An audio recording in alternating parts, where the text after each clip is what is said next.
Excuse me for my voice, but I have never seen anything like it. You believe in miracles? Yes! Unbelievable. Hey, welcome back to the show. I'm Andrew Zimmel, your host as always. You clicked on the link, you know what you're getting yourself into. We're breaking down the all-decade team for baseball. Before we can look forward, we have to look back. Very important dates. Very rarely do I tell you what days things are coming out. But because baseball season is approaching, we are only a handful of weeks away from the beginning of the 2020 baseball season. Leading up to it, we're breaking down. Today we're doing the all-decade team. Friday we got gambling. And then every Monday and Friday from here on out, we're going to bring you a division. I decided to go division by division, breaking it down, giving you projections. So we're doing over-unders, we're doing players to watch, we're doing storylines coming into the season, all of that. I've worked very hard, countless hours of breaking down tape, breaking down research, talking to my friends and scouts around the league to figure out where we're going to put some of these teams and what we think of some of these players. I've done my best to bring you the best baseball preview. So, some important dates. Clearly, you know that this week we're doing the all-decade team, and then February 28th we got gambling. March 2nd is the American League East, followed by the American League Central on March 6th. March 9th, we're doing the AL West, then flipping it over to the National League and doing the NL East on March 13th. The 16th, we have the NL Central. The 20th, the NL West. And then the 23rd, we have an unannounced baseball podcast, untitled baseball podcast, getting you ready for March 26th, opening day for the MLB season. So, we're not going to talk a lot about the Astros scandal on a lot of these podcasts. We've done it in the past. You want to go back and re-listen to some of them. They're still up on the podcast pages. You can go back and listen. But we're not breaking down the Astros scandal any more than we have to. Even though it's a league-wide thing, it's affected countless teams on the way that they are going to manage and how their players are affected. We're not going to talk about it when we're talking about the NL Central because it doesn't really affect the Cardinals or Cubs as much as it would affect the Dodgers, the Yankees, or the Astros themselves. So, we're only going to bring up scandals. We're only going to bring up that type of stuff when it affects the teams. So, let's get into the all-decade team. Now, I know I already got some pushback on social media. I put it out yesterday on Sunday afternoon talking about we were going to break down the all-decade team. The best players at every position. We're going to start with catcher, go on to first base, second base, third base, shortstop. Then we're going to hit the outfield and then talk about the best starting pitcher and best relief pitcher of the last 10 years. And let's start with catcher. And it comes down to about two guys. And it was really hard to pick between these two. And we're going to start with Yasiel Molina, who had played 16 years with the St. Louis Cardinals, constant professional. No denying he's probably the greatest defensive catcher of the last 10 years. Maybe the last 20 if we're going to really split some hairs. 7 Gold Gloves during the last 10 years. Clutch ability. He won a World Series with the Cardinals. So he was immediately the first person I thought of. Then we thought of another guy, Salvador Perez, who won the World Series in 2015, World Series MVP, 5 Gold Gloves. Another guy who had a very good decade. But neither one of those guys, I think, can compare to Buster Posey, who, during this decade, 140 home runs, 637 RBIs, 302 batting average, with an on-base percentage of .371.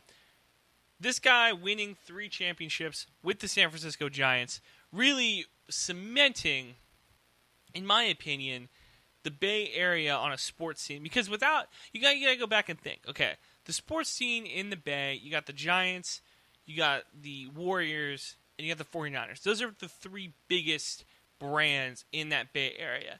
But before the Warriors were winning 73 games, before the 49ers were going to the Super Bowl, the Giants won a title.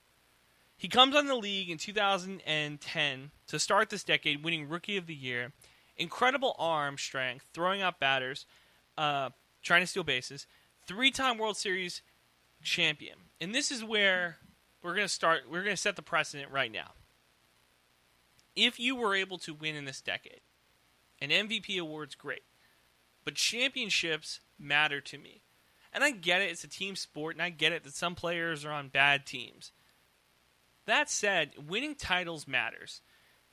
And him being able to secure his spot, and if you talk about the dynasties of the 2000s, 2010s, the Giants were that dynasty in baseball. When we talk about the history of baseball, we're going to talk about the Yankees. Of course, we're going to talk about the Dodgers. We're going to talk about these teams that were able to win multiple titles in a short stretch. 3 titles in 5 years is incredible, an incredible achievement. And the Giants being able to do it matters to me. And Buster being the guy behind the backstop, catching all of those innings. And the problem with a decade team, especially in baseball, where there's 162 games, and there's a lot of injuries that go into it, and there's batting slumps, to be a constant professional and bat 300 for a 10-year stretch, his best year coming in 2012 when he won the MVP, it matters to me. It's an incredible achievement to bat 300, especially before Buster. You go back to Joe Mauer, who's batting around 300, 310, 315 for a season, winning a Silver Slugger Award, and that was extraordinary because we didn't usually get catchers who were able to bat above 285, really. Anything above 285 was really impressive, especially from the catcher position. So for Buster to bat 300 for a decade, that is an incredible achievement. The last thing I want to say about Buster Posey is that he also did something that doesn't get talked about a ton. The fact that he came in 2010, that's 3 years removed from Bonds breaking the home run record, but also only a year removed from the perjury trials at Congress. We're about a year removed in 2010 from Major League Baseball players going to Congress and lying on the stand and saying that they never took steroids. So we go into this next decade, and people forget about this. We go into this next decade with this stain over baseball of the steroid era. We got guys like Alex Rodriguez who come out and they say that they've taken steroids, a big New York Times piece. We got guys like David Ortiz, who gets named in the steroid investigation but is never really formally charged, never faces any suspension for it. So baseball comes in with this really rough time. Then you get this young-faced catcher playing for the San Francisco Giants who blows everybody out of the water as the Giants go and win the World Series, and he becomes this poster boy for San Francisco sports and San Francisco baseball. When you look back at Bonds, who now is the most infamous member of this alleged steroid era, every single photo of him, every single time that they throw his name and his picture up on screen when we talk about this despicable act of doing steroids, it's always in a Giants uniform. So the fact that Buster is able to come in to start the decade and really revitalize and rejuvenate the San Francisco Giants image and bring it back to the days of Willie Mays and bring it back to the days of great Giants baseball and bring a title back to the Bay Area, that cannot be understated. And it's hard to quantify that. It's hard to put a number on that. And that's another reason why I think that he stands out to me as the catcher of the decade. Now let's move over to first base, where there's a lot of very good players to consider. And this is where I got the most flack. We go back and we look at Paul Goldschmidt, who led the National League in home runs in 2013, won 3 Gold Gloves. Okay, then you look at another guy, same position, Joey Votto, who's getting up there in age now, but he was, for a short time, the best first baseman in the National League. Votto was able to get 100 walks, draw 100 walks in 6 seasons, had an on-base percentage of .428. Amazing. Amazing on-base percentage for a first baseman, especially in a league now that shifted away for hitting for average and shifted more into hitting for power. The fact that Votto was able to draw 100 walks in 6 straight seasons, that puts him in a conversation with some of the other great hitters of all time. One of them being Ted Williams, who was able to draw 100 walks 10 times. But look at a guy like Pete Rose, the all-time leader in hits. He only did it once. He only drew 100 walks 1 time in his career. So for Votto to do it 6 times and have the eye for knowing a strike zone, that says a lot about his ability to hit. But no hitter was better in the 2010s as Detroit Tigers' Miguel Cabrera, who not only had the decade's highest batting average, 4-time batting champion, 2-time MVP, and of course, he goes down in history as being the first player since 1967, Carl Yastrzemski, to have a triple crown. To win the Triple Crown in 2012, he wins 2 MVP awards in 2012 and 2013. The fact that Miguel has been this good for this long says something. Like, we talk about Buster, who comes in 2010, suffers a couple injuries in the middle there, but still has a dominant run. Cabrera started his career earlier and really peaked in this decade. When you look back at his numbers, when you look back at Miguel Cabrera's numbers, batting .317 for the decade, he's got 268 home runs, almost 1,000 RBIs, 941 RBIs, batting .317 with a slugging percentage of .544. And again, the Tigers are bad now, and we'll get into it in the AL Central podcast in a couple weeks, but for a while there, the Tigers were knocking on the door year in and year out of trying to win the pennant and trying to get to the World Series and win a World Series.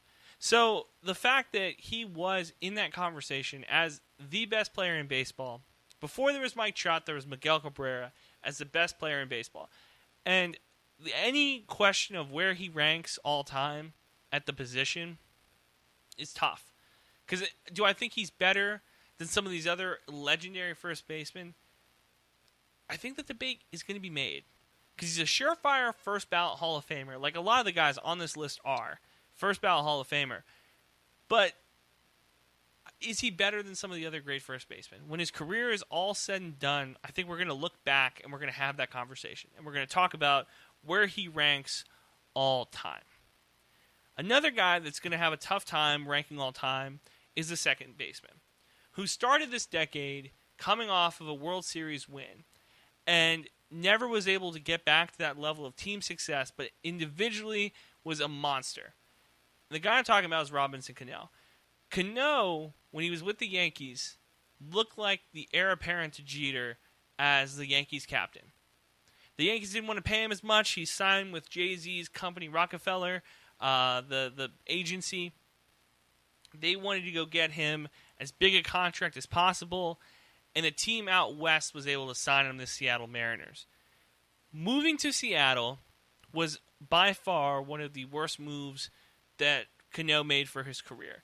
Because even though baseball claims to want to celebrate their athletes and market their players, they do a very bad job of it. Another guy on the list is the poster child for that, of being terrible at advertising your stars. Cano goes out west, and that's the last we ever heard of him. I was talking about this list earlier with one of my friends, and he said to me, I thought Robinson Cano retired, because I just never heard of him. And that's what happens when you go to Seattle. You know, the Mariners have given us some of the greatest stories, some of the greatest players of all time. It's a storied franchise, and in the Pacific Northwest, they're a staple. Ken Griffey Jr., the cool jerseys. But Cano's career kind of ended before it started when you talk about going to the Mariners. His decade numbers. 6 times he batted over 300. 2-time Gold Glove winner. 237 home runs, 878 RBIs, and a decade batting average of 300. Ladies and gentlemen, Cano is the second baseman that you want on your team. And I know that the debate is going to be made for another guy who had a really good second half of the decade. I'll give him that. He was able to win the World Series in 2017. You're looking at Jose Altuve, the American League MVP. He piled up at least 200 hits in 4 different seasons. 2 more than any other player on the list of good second baseman. You're looking at Jose Altuve. You're looking at Dustin Pedroia as the other guy. And Altuve, to me, he had a good batting average, batted 315 for the decade, only 2 points behind Miguel Cabrera. So you're talking about a guy that was able to hit for average. And you go back and you look at his numbers when the Astros were losing 100 games, and you look at how he's been able to develop as a player. He's gotten some power behind his swing now. He's put on a lot of weight, a lot of muscle, and he's the captain on this Astros team that, you know, love it or hate it, they won the title in 2017. Pedroia is the other guy who, if you told me to make this list and you said, let's go from 2005 to 2015, he's on the list. He is the second baseman. I think that he has a complete 5-year run between 05 and 15 that is not comparable to any other second baseman in the sport. But he's suffered with injuries too. He hasn't been able to play the last couple of seasons. He's pretty much been medically retired. I know he's trying to come back this year again, but he's been medically retired. He hasn't made an impact on the game of baseball since about midway through the 2017 season. Altuve, same kind of story though. If you went from, let's go 2015 to 2025, I think that in that 10-year span, he's going to be the best second baseman in the league. But we're not doing that. We're going from 2010 to 2019, and the player who's had the most complete decade, the player who has been the best at his position in that 10-year stretch, has been Robinson Cano. So that's no disrespect to Pedroia, who is going to be a Hall of Famer. That's no disrespect to the former MVP, Jose Altuve, who's been very good. But Robinson Cano, if he didn't go to the Mariners and put these numbers up in a big market city, if he went to Boston, if he would have gone to New York or LA or Chicago and able to put up the exact same numbers he did in Seattle, he'd be an MVP.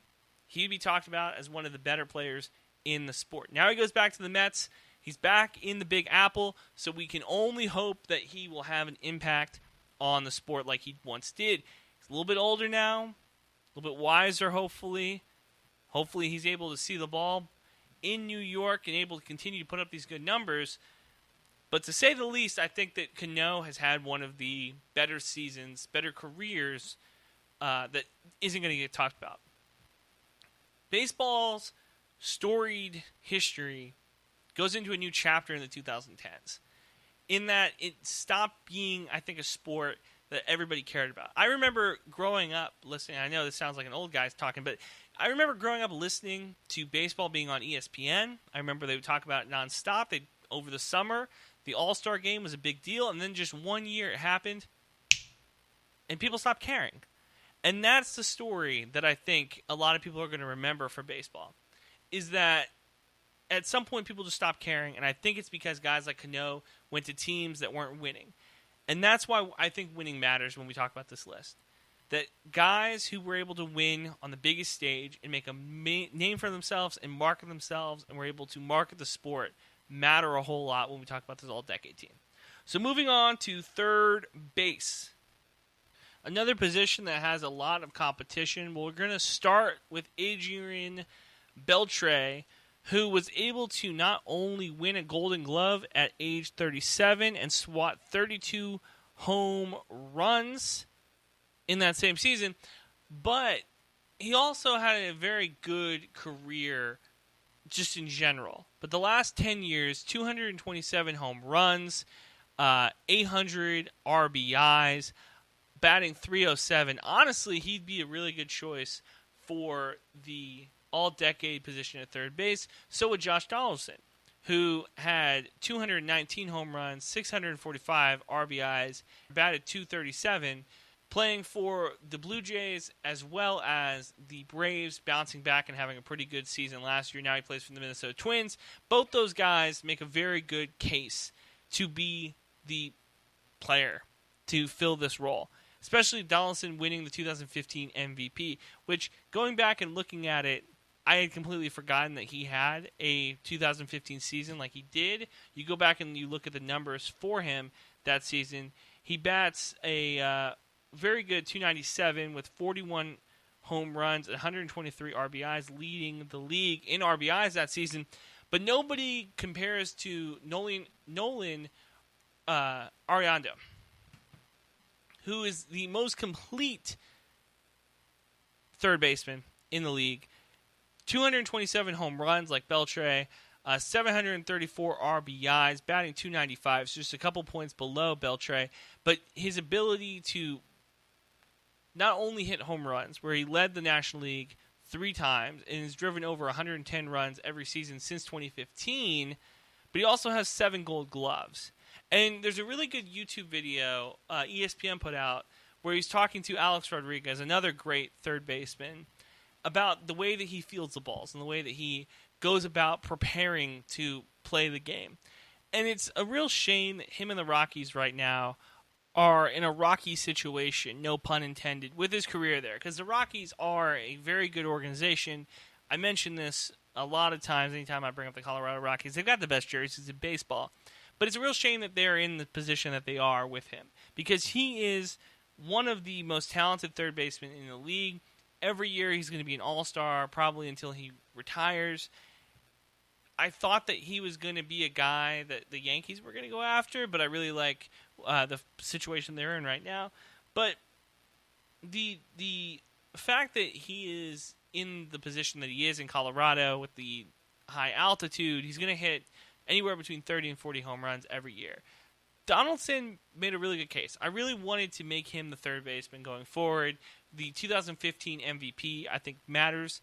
But the fact that he had a tough second half of the decade and Ariando has been so outstanding, he gets the position. Let's move over to shortstop. Troy Tulowitzki is the shortstop of the decade. And he struggled with injuries in the second half. I get that. But the first half of the decade, the ability he had to field the ball, incomparable. You look at his numbers, batting .293 for the decade, 160 home runs, 537 RBIs, and that's, again, with being on the DL for a couple seasons, actually. I thought he was going to be the next great Yankee shortstop. He was a shortstop for the Yankees, but because of the injuries, he was hampered, and he never really could get back to that position that he was in. The 4 seasons of batting over 300, along with the 2 Gold Gloves, it's not a debate, I don't think. I think Tulowitzki is that guy at the shortstop position. Let's move on to the outfield. And this is where it gets interesting because unlike the infield that we kind of had a debate over injuries, we had a debate over how great the first half of the decade was for him and how maybe they struggled in the second half of the decade. All these guys really blew up post-2015. And we'll start with left fielder Christian Yelich, who 2018 MVP, and that's not just a recency bias, 2-time batting champion, 2-time All-Star, 139 home runs, and he's going to be a guy who's going to be batting. I can see him ending his career with 500-plus home runs, the way that he's been able to swing the bat this early in his career. 500 RBIs, batting .301. Another guy who defensively I'm not really sold on. I don't think I love Yelich as a defensive left fielder, but what he brings on the offensive side. And another guy, we talked about Buster Posey, kind of stepping in and rebranding the Giants, kind of after himself. The young kid who comes in and revitalizes an organization. Yelich is like that for the Brewers. Nobody wants to remember Ryan Braun, another guy he's competing against for that position on the All-Decade team. Ryan Braun pretty much ruined everybody's career that he touched. Before there was the Astros scandal stealing World Series pennants away from the Dodgers, it was Ryan Braun stealing an MVP away from Matt Kemp, the former Dodgers outfielder. Yelich comes in, great palate cleanser, great guy, and we talk about marketability. This guy is just fun. It's just a fun guy. And I've not met anybody who's come across him either covering him at an All-Star game or covering him for the Brewers or just meeting him in a clubhouse that didn't walk away feeling better. And, again, the winning matters. The 2018 MVP matters to me. I really like the awards. I really like what you can do. And I think that the Brewers are situated right now that he's going to be a guy that's going to be playing in October a couple seasons. At least in the next 5 years, I could see him playing in the playoffs in 3 of them, at least in 3 of them. So I like what the Brewers are doing. I love Christian Yelich. He's another one of those guys that I think as the baseball continues to grow, as it goes younger, he's going to be a guy that we're going to talk about in the next decade as well. But nobody on this list is comparable to this next guy. And I feel bad for anybody that plays center field because I talk a lot of crap about this guy.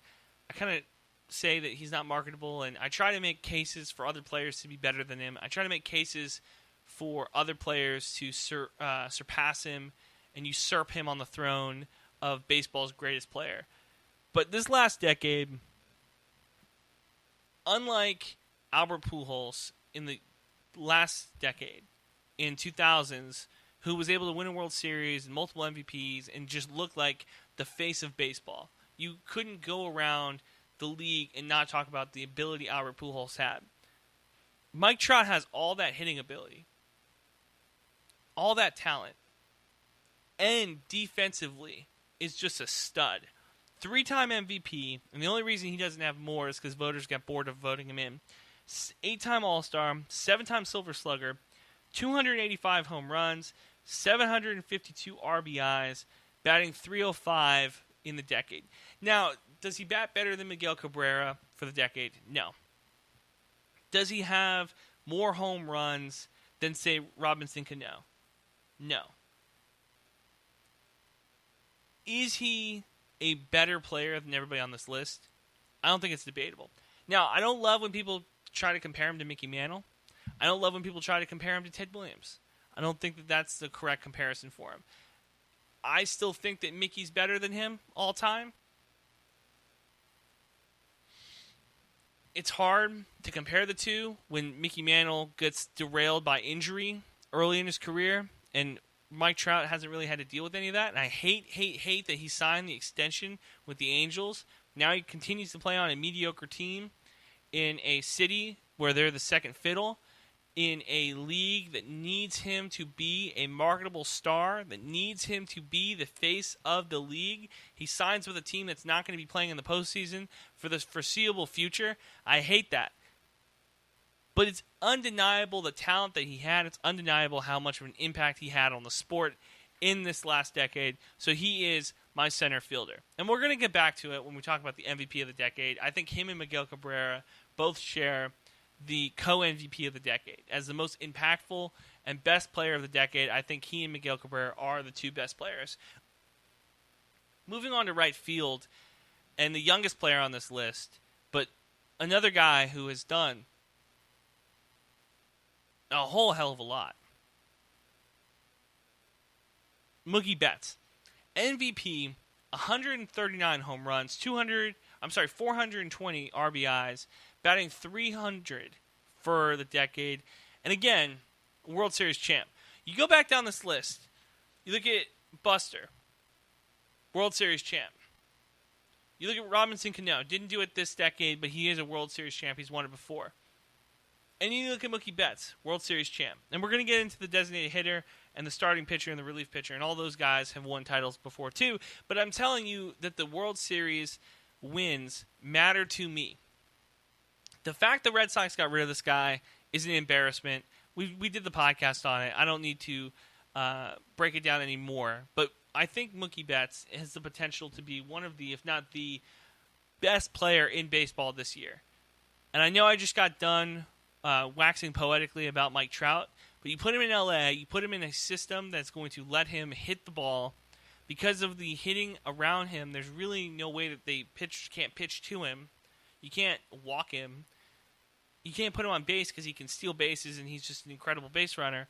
Defensively, he's got a Gold Glove. Defensively, he does everything you want out of a right fielder, which a position that used to be, I know a lot of fans would look back on it and think that this is a position that they got put in kindergarten and picked daisies in. But this guy, he ends the decade only in playing the fewest games of the guys that would probably be put in that conversation. A slugging percentage of .519. The only other guy that you could possibly put in that conversation would be Bryce Harper. But Bryce Harper has struggled in the second half of the decade, unlike Betts, who's got the 3 Gold Gloves and the batting average to pass everybody up. Mookie Betts is going to be another one of those guys. We talked about Yelich, we talked about Mike, and we talked about Mookie. Those are the 3 guys that if you told me pick 3 guys off this list to go into the next decade with, those would be my 3 guys. I always had this fantasy of an outfield with Aaron Judge, Bryce Harper, and Mike Trout. And it's not going to happen. The money's not there. You can't do it. But man, the outfield on this all-decade team, I dare you to put it up against any other outfield in the last 30 years of Yelich, Trout, and Mookie. Go back and try to find a better trio out there. Let's talk about designated hitter. It only makes sense that the best designated hitter of all time is a designated hitter of the last decade. It's David Ortiz, who had 224 home runs, 700 RBIs, batted .292, not only did he win a World Series, but also is the greatest DH of all time. Now, we mentioned earlier in this podcast the steroid allegations. Those allegations fall apart in this next decade where he has a spotless record. He was the guy that people gravitated to. He's the guy that had one of the best sports speeches of this decade, I think. The scene at Fenway Park after the Boston bombings, talking about the city of Boston. He is an icon in that city. The same way that Larry Bird's an icon in the city. The same way that Orr is a icon in that city. David Ortiz, of the last 50 years of baseball, I think that he and Ted Williams would be the two guys when you talk about Red Sox baseball. Those are the two guys you talk about. And the funny thing is, I don't think he was the best player on any of the World Series teams that he's played on. I always think that there's this guy better, either Manny Ramirez or Pedro Martinez. There's always somebody better than David Ortiz on those teams, but there is nobody that you would want in a tight situation, in a game-winning or game-tying situation at the plate. You wouldn't want anybody outside of David Ortiz. As a Yankee fan, it frustrated the hell out of me that the Red Sox could be down by 1 run in Yankee Stadium, and Big Papi would be coming to the plate with runners on. Nothing would frustrate me more. He is the epitome. When they made the DH, he is the perfect player to play that position of designated hitter. Nobody has done it better, and it's hard to say anybody will do it better than what he did. He is the same way that Rob Gronkowski reinvented the tight end position for the Patriots. He has done that with designated hitter. It's unfair that Boston sports fans have gotten to cheer for the best tight end and the best designated hitter in their respected sports. Let's move over to starting pitcher. This is another one that is very contentious. This is another one that has gotten a lot of people pushing back on. There's a lot of very good choices for the starting pitcher of the last decade. I start with a guy like Clayton Kershaw, who pitched over almost 2,000 innings, 1,996 innings, had a win-loss record of 156 and 61, an ERA of 231, the lowest of any of the pitchers I'm about to mention, an opponent batting average of 206. So, why don't I have Kershaw as the best pitcher after he led the NL in ERA 5 times, picked up 3 Cy Young Awards and an MVP? Why do I not have him as the best pitcher in the last decade? It's very simple. It comes down to one thing, the playoffs. And I know, is it fair to judge a pitcher's career only on the playoffs? Is it fair to compare this pitcher to the other 2 pitchers on this list who both have World Series rings? I think it is, and I'm going to tell you why. Because in the game of baseball, there are 2 seasons. There's the 162-game season of the regular season that fans come to, that peanut vendors show up to, that Sunday Night Baseball puts on ESPN. And then there's the postseason, where the big guys show up, where it's do or die every single game, the 27 outs, every out matters. And Kershaw, I love the guy, has not been able to produce in the playoffs. Never has been able to produce in the playoffs. They go to the World Series, and I get it, the banging on the drums, I get it, the tipping pitches, I get it, the Astros beat them. And Dave Roberts has not helped him. Dave Roberts has hindered his progress, I think, as a pitcher. I think he's left him out there for too long. I think he's pulled him too soon. He's a terrible manager of starting pitchers. And it doesn't help that Madison Bumgarner plays for the Giants. Bumgarner is statistically the best postseason pitcher of all time. The eye test proves it too. That every time Bumgarner needed an out, he got it. Every time that the Giants needed to win, he got it. The Dodgers are the team that's supposed to spend more money. They're the team that's supposed to have better talent. They're the team that's supposed to be winning they win the NL East or NL West every single season, but Kershaw always comes up short in the playoffs, it seems like. So I can't have him be the starting pitcher of the decade. You look at another guy, Verlander. Won a Cy Young Award and the American League MVP in 2011. And he has had an incredible career. Moving to Houston has revitalized him, re-energized him, I think. He's been able to win a World Series. He's able to play in another World Series this past season. He's been the ace for the Astros. It has been a very good second half of his career. He's getting compared to Nolan Ryan. That's how incredible the second half of his career has been. But another guy that I like, but he wasn't able to win in the playoffs outside of going to Houston. The Tigers were a good team, but they weren't able to get over the hump with him as the starting pitcher. So he's another guy that I like, but I'm going to move on to the decade's best pitcher. It's Matt Scherzer. And I know a lot of people are going to call it recency bias, and it might be. It might be the fact that he just won a World Series. If he did not win the World Series the way that he did this past season, I think Verlander would have been my guy. But the fact that he was able to get 161 wins this decade, have a 3.12 ERA, win 3 Cy Young Awards, while being on the same staff as Verlander, remind you. And the World Series championship matters to me. So, Max Scherzer, the guy with the weird eyes, is how I remembered him from the beginning of this decade. Guy with the weird eyes. He is my starting pitcher. And to wrap it up, the relief pitcher of the decade, Craig Kimbrell. This guy, 146 saves, a 2.08 ERA, the Rookie of the Year in 2012, a 7-time All-Star, and another World Series champion. Again, you talk about the last decade, this would be Mariano Rivera. Craig Kimbrell does not compare to Mariano Rivera. It's incomparable. To compare a very good relief pitcher to the greatest closer of all time. But I still like Craig. I think that he did an incredible job with the Red Sox winning that title. And when he was with the Braves, he was one of the lone bright spots on some of those Braves teams. So that's going to do it for the show. Just to reiterate, going back over our all-decade team at catcher, Buster Posey. At first base, Miguel Cabrera. At second base, Robinson Cano. At third base, we had Nolan Arenado. At shortstop, Troy Tulowitzki. Left field, Christian Yelich. Center field, Mike Trout. And right field, Mookie Betts. At designated hitter, David Ortiz. Our starting pitcher was Matt Scherzer.